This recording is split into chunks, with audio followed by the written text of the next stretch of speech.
So I joined IPV in 2020 during pandemic, and I was introduced by an ISB friend. Uh, so I attended some sessions in the beginning. I liked the way it is structured. I saw it as a good opportunity to diversify my investment portfolio without taking on too much risk in any given company, because the ticket size is small, 2.5 lakhs is the minimum. So I started investing in 2020, and I have made several investments in the last 3-4 years, and I've enjoyed my journey with IPV. I love the fact that they do due diligence and do the heavy lifting, so I don't have to do that. And I recommended it to a lot of people. In fact, I helped IPV start the IIT Roorkee chapter of IPV, and I have referred a lot of people to IPV because I love it. I love my journey with IPV.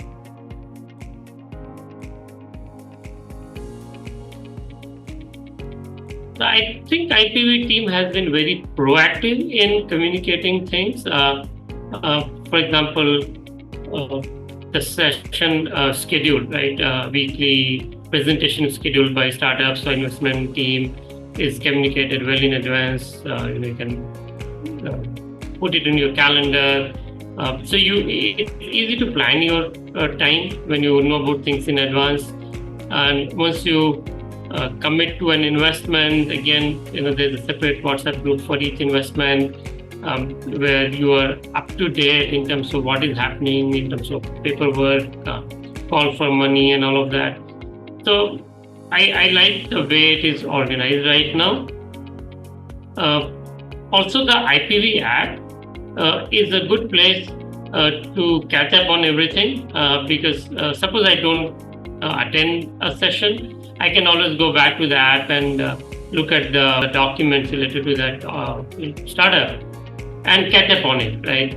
I can see which investments are in progress and all of that stuff. So overall, I think the team has done a great job in communicating everything from presentation schedule to investment progress and post-investment SIP calls and everything that happens with the companies. I think it's a very good structure that you have.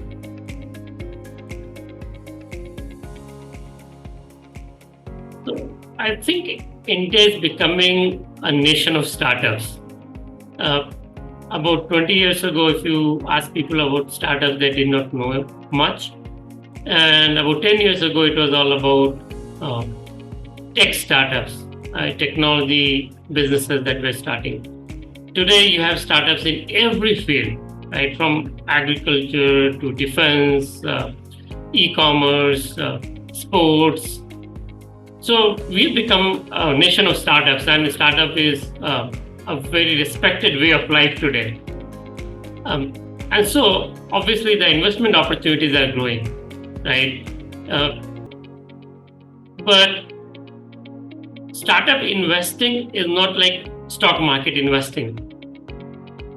So we need platforms like IPV that enable this investment to happen. You can always invest in an angel fund and let the fund do the picking for you. The thing that happens with IPV that I really love is I pick which companies I invest in, right? And that's one of the ways I see this startup investing getting democratized. And for this startup community to grow, for the investment to grow as an investment vehicle, right? Something like IPV is very much needed, because in addition to making the investments happen, IPV is also educating the investors, right? So you get to learn about all the nuances of investing in startups, the risks associated, the returns, how to pick which companies to invest in based on your own investment philosophy, your own risk profile, and all of that. So I think the startup investing is going to grow. I see people all around me either investing or wanting to invest in startups, right? So that's a good thing. I think it's going to grow, but it's not like I said, it's not a stock market investing where there's a lot of information and you can pick and choose stocks and then you buy today and after a year you can say, okay, I hit my 20% goal, I exit. Yeah. Startup investing is more like a 1 or 0 game. So people need to be aware of that. People need to understand, and I think that's where IPV has done a great job of educating people about this. So yeah, I'm very positive about this whole growth in the startup ecosystem, and that includes investing.